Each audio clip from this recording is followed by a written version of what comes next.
Funding for Around the Farm Table is provided in part by Wisconsin Farmers Union, a member-driven organization for family farmers, rural communities, and all people. Wisconsin Farmers Union, united to grow family agriculture. Information at wisconsinfarmersunion.com.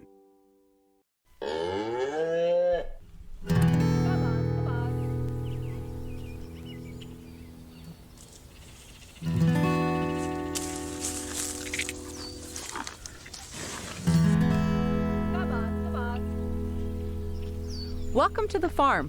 We're getting ready to cut our first crop of hay today, and we're going to do it the old-fashioned way, using Austrian scythes. I've got a crew of scythers on the way out, and to refresh them and rehydrate them, I'm making them a batch of switchel, also known as haymaker's punch. And it's a tradition in my family to always serve the haymakers a rhubarb pie at the end of the day.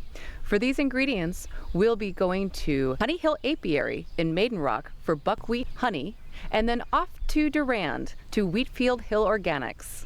Gather with us around the farm table. I'm your host, Inga Witcher. Kabas, kabas. Gather with us around the farm table. A few years ago, I moved up to Wisconsin. I started an organic dairy farm at St. Isidore's Mead. That's when I discovered the abundance of Midwestern local food and small-scale farmers, growing everything from green zebra tomatoes to pasture pork. I'm taking a break from the cows, hitting the road, and seeing if I can't satisfy my epicurious appetite.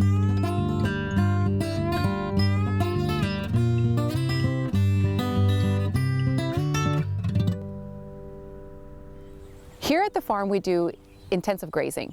That means we move the cows to fresh grass every 12 hours. We use a polywire, which is what I have here on my handy little roller, and I can just roll out a new pasture in the morning and then a new pasture after the evening milking.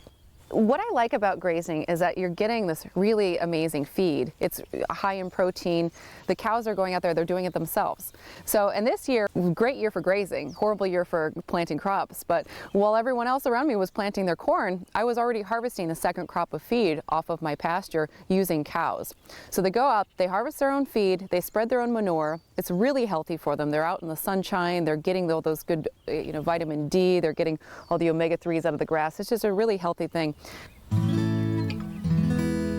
So just look at the diversity in this pasture. I've got plantain, a little bit of alfalfa, red clover, white clover. You can really just see exactly where they stopped eating and where they began. But this is what we like. We like this nice mowed look, and then with all this moisture we're having, it's going to grow back in no time.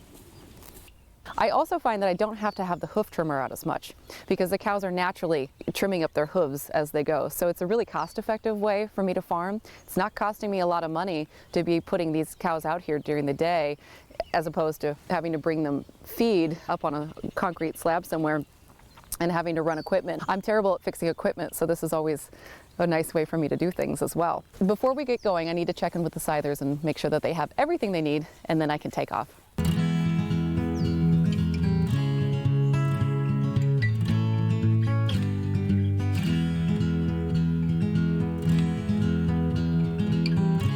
Hi, Botan.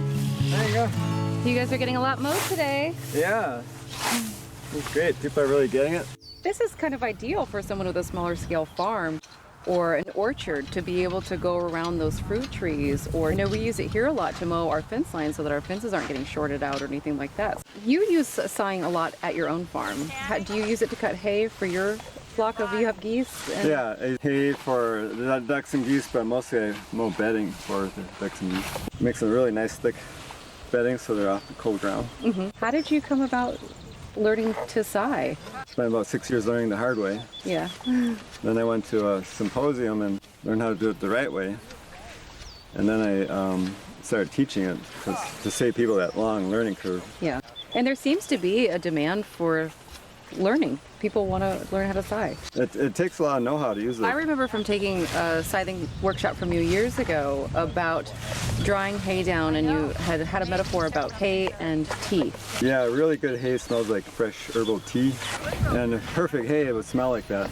But once it's been rained on, it starts to smell like used tea. Yeah. Because the water leached out some of the flavors and aromas. Yeah. The more times it gets rained on, the less nutritious the hay becomes. Mm-hmm.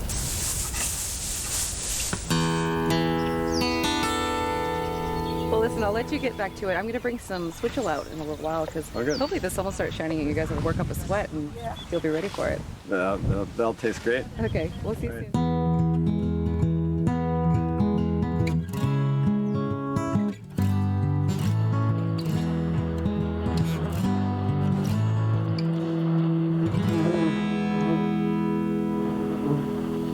Douglas. Hi. Hi, I'm Inga.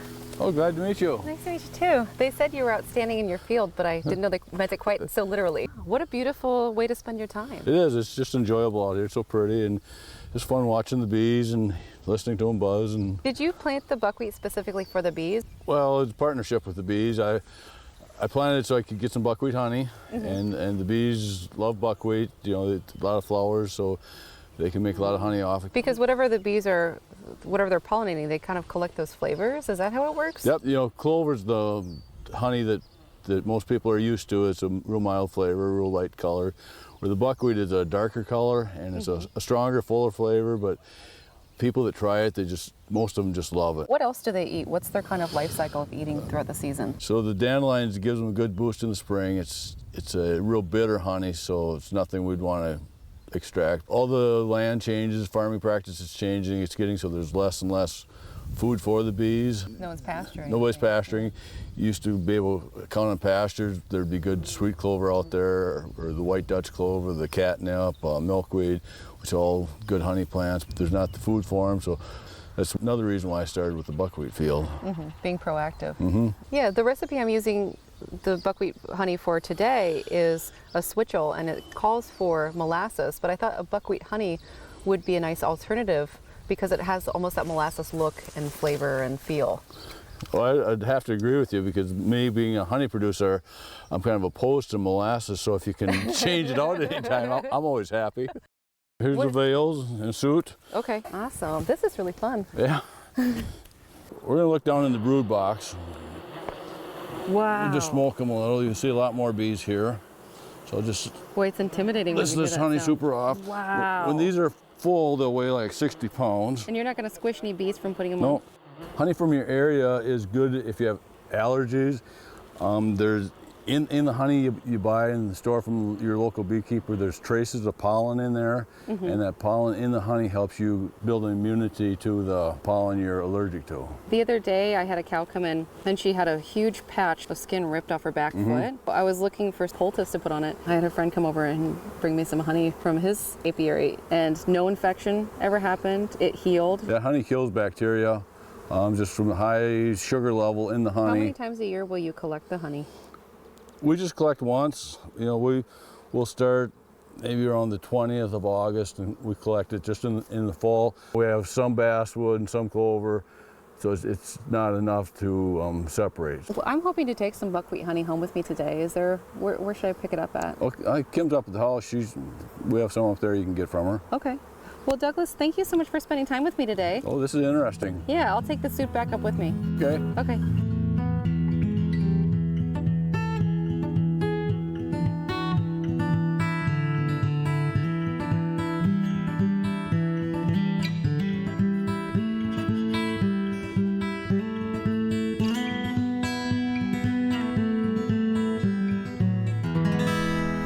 Hi, Bob. Well, hello, Inga. Nice to see you. Yes, very nice. Hey guys, how are you doing? Do you guys want to come help me milk cows later? Yeah. What kinds of things do you have to do to make good hay? You have to get a good stand established. Okay. We went organic cold turkey. I probably wouldn't have gone organically if it wasn't for my wife.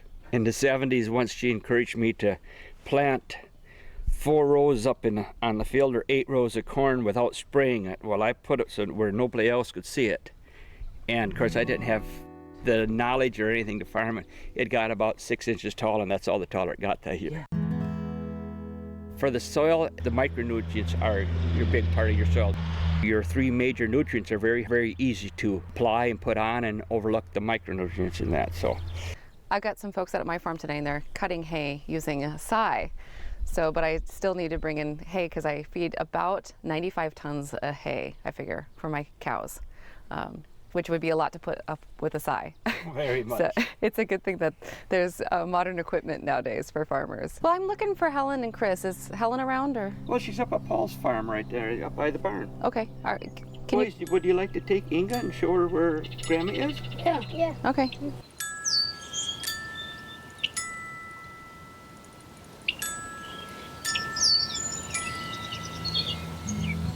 Have all the cows calved so far? Well, 909 just had a calf yesterday or the day before. Was it a bull or a heifer? It was a heifer, but my dad and my grandpa tried to tag it yesterday, but it was too old and too quick. What do you guys think about school? Are you happy? I really don't like it. I gotta go. How are you doing today? I am well. You too? Oh, I am. I love being out at your farm. It always Thank makes you. me happy. Thank you. Helen, on my farm with the dairy cows, I do an intensive grazing, but with your beef herd, you do a mob grazing. Mob grazing is giving them less than they maybe absolutely require for that day. So they come in there, they mow it down like a lawnmower. They eat everything that's there. You have less clipping. If I didn't mob graze and have them mow that down before I move that ribbon, they may have a more desirable forb that they want, and if they can get away with it, they might leave something that's a little less desirable, but might be important in the complexion of what they need to eat. They will eat that also. If they just had free range of an entire field, they might leave that behind. They waste that. The other thing is they are manuring behind them in a pattern that's random. So you're not spreading all of that manure. You're not using the energy that it takes to pile and load and spread all of that manure. They're doing the spreading. Now, you guys have had weather-related problems in the past years. I remember you telling me a story about the hail coming through. How do you get through something like that? It destroyed everything. Every crop, every annual crop we had. I didn't know what a hailstorm really was. Then I found out. And you have 30 acres of sweet corn and melons, and you can't pick a cob. It's driven, the stalk and the cob are driven right in the ground. Now you'd think you could find one pepper. No, sir. They looked like you stood at close range with a shotgun and blasted them. Put us out of business on the vegetable end, and we came to, and said, look, we got market, in a couple days. What are we going to have on our table? And that's when we realized the importance of diversity. We had no fresh crops, but we had beef, we had popcorn. It was a hailstorm to remember. You guys are growing a lot of melons here, a lot of alfalfa. Why are you growing those crops as opposed to something else? This is a sandy loam, a lot of plainfield sand, a lot of boom sand. This soil in our county, in Pepin County, and specifically our farms, are really designed for those type of crops. Alfalfa, once you get a good catch, puts roots down to where the water is. And melons demand, those kind of cucurbit crops really demand sandy soils. Literally my bones and my blood, my marrow, my DNA, they're built from the soil. My mother formed me here. I was built here. My very composition is of this soil. I do get emotional because... Oh, I want to hug you. I just think you're so wonderful. What my father did, he made some big steps by putting in all the waterways, stripping and contouring, putting in your drop inlets, your berms, diking things. And I think now we have to go beyond maintenance of just those things. We have to go to the next level of improvement, and that's the improvements you can't see. You can only see it by what's produced there, and that's all the livestock beneath ground, Unless you have soil health, you just cannot have healthy crops, you can't have healthy cattle, and it's hard to have healthy people. Hey, Chris. Hi, Inga. How are you doing today? I'm well, thank you. I love looking at your garden. It's so beautiful and weedless. Can you show me your tomatoes? I'm getting ready to do something with my tomatoes. I've always put them in cages, but I want to do something different this year. We use what they call a Florida weave with this string. Okay. And so it's kind of a figure 8, and then every, 4 or 5 days, we'll add another string. So sometimes we've strung them so they're almost to the top of this fence post. Wow. What's the difference between determinate and indeterminate? Well, determinate has a kind of a determined or set height. Okay. And they're not required to be staked. They'll only get like this tall, and their fruit will be kind of set at one time. Or the indeterminates, if you keep staking them, they will keep growing, and they'll keep blossoming and setting fruit at different times throughout the year. So you kind of have a longer extended harvest. How many different crops? There's probably over 50 varieties that we order of tomatoes and peppers and melon. What's it been like to have the commercial kitchen? It is absolutely wonderful. Mom and I were tugging on each arm. Please, Dad, we need this commercial kitchen, and we promise we'll be working there every night if you build us this kitchen. So, yeah, we're very lucky to. Yeah. I always love to visit your booth at the Eau Claire Farmers Market. We're really thankful for the dedication of, the customers and the city as a whole. It's a fun going there and just being a part of it and seeing the community and just being there. It's a great experience. It really is, I think, a great asset to have. The rhubarb looks fantastic. Thank you, Inga. This is kind of the end of the season for it, right? End of the season for the rhubarb. The cucumbers are just starting. Okay, and then popcorn and blueberry topping and raspberry topping. We thought the raspberry topping would go good with the rhubarb. I think it's going to go great in the pie. So. Oh, wonderful. Well, good. Ladies, thank you so much for spending time with me, and I'll probably see you at the farmer's market. Thank you for coming. Yes. Come back anytime. I will be back, probably a lot. So. Okay. Bye-bye. Bye. Let's get started with our switchel, the official drink of Scythers everywhere. It's wonderful. Vinegar, honey, and ginger.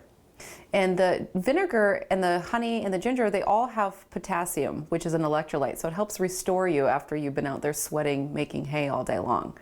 I'm making a huge batch because I've got a lot of Scythers out there. So I'm going to start with a 4-inch piece of ginger. And to peel the ginger, I just use a little spoon here that takes the skin off without taking too much of the flesh with it. Okay, this looks like a lot of ginger, and it would be if you were just serving this to a few people, but since we have so many Scythers out there, we're going to need this much. Grate this on the big part of your box grater.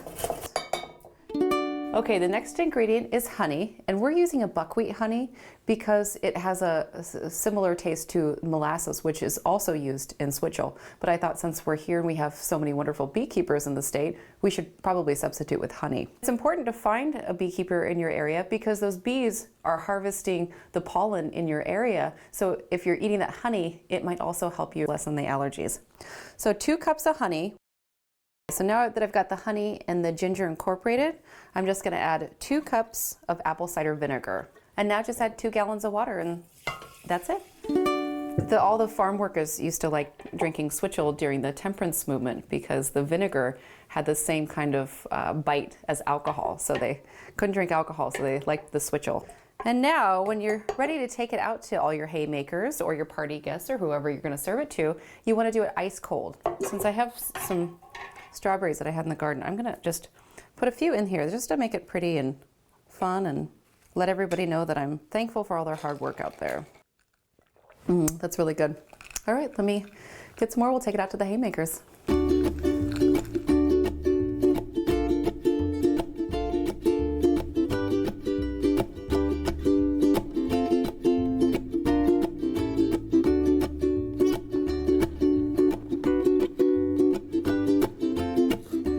Rhubarb pie is a tradition in my family at the end of haymaking. It was one of those things that my mother always brought out to the workers after all the hay was in the barn, and we could celebrate with a slice of pie and relax and kick back. So I'm carrying on that tradition on my own farm here, and I'm adding in a new tradition by adding some jam in. I thought my mother-in-law did it the other day. We were at a picnic and she had a rhubarb with some jam. It was like a little crumble or something. And I thought, hey, that's a fantastic way to add extra fruit to your rhubarb. If you don't have that fruit fresh right away, if it's not the season for it, why not add jam? So I'm experimenting with adding jam, and so far it's turned out pretty well. So you'll need 6 cups of rhubarb. That's about 1 3/4 pounds if you're gonna weigh it out before you cut it. You cut that into 1/2-inch pieces. To the rhubarb, I'm going to add 6 tablespoons of flour. That's gonna thicken it up. A good hefty pinch of salt. And then I'm gonna add a whole jar of jam. Add 1 cup of sugar to the rhubarb mixture. Incorporate that. Save a half a cup. We're going to use that a little bit later on. And we're ready to start rolling out our pie shell. You can use whatever pie crust is your favorite. I do a double crust for a 9-inch pie. That's about what you're gonna need. And I use a pâté brisé, which is a lot of butter, which I love butter, so it works good for me. And it turns out nice and flaky, and it's a really simple pie crust. I've had this chilled in the refrigerator for about 30 minutes, just so it can kind of firm up.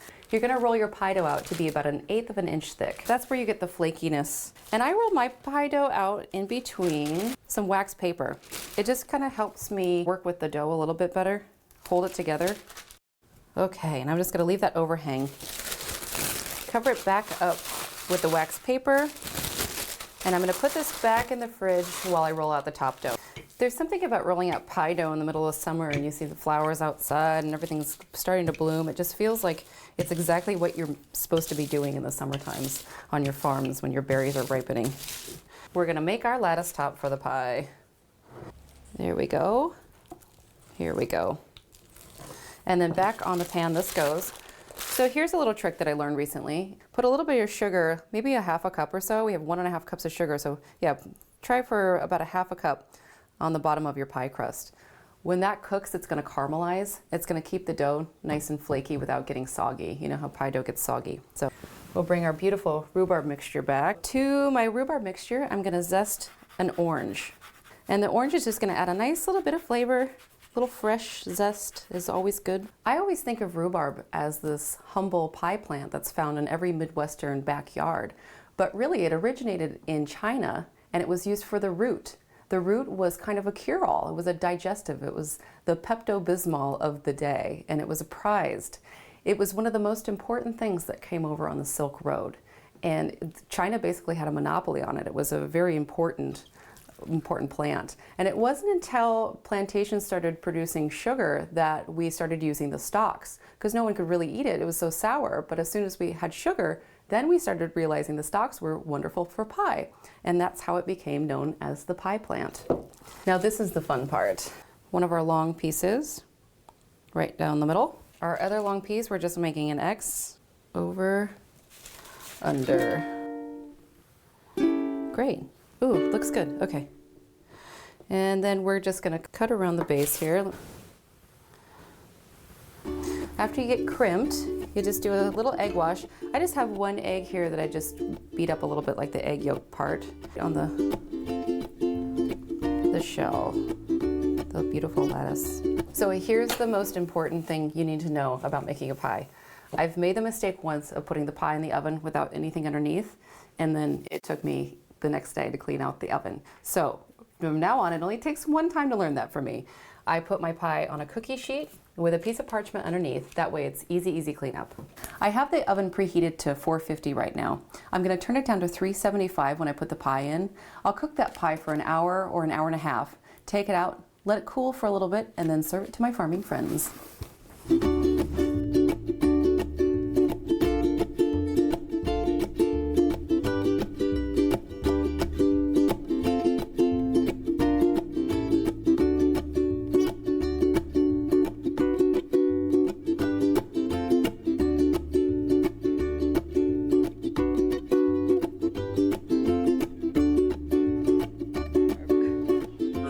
I hope the sun always shines when you're making hay, and I hope you'll gather with us next time around the farm table. I'm your host, Inga Witcher.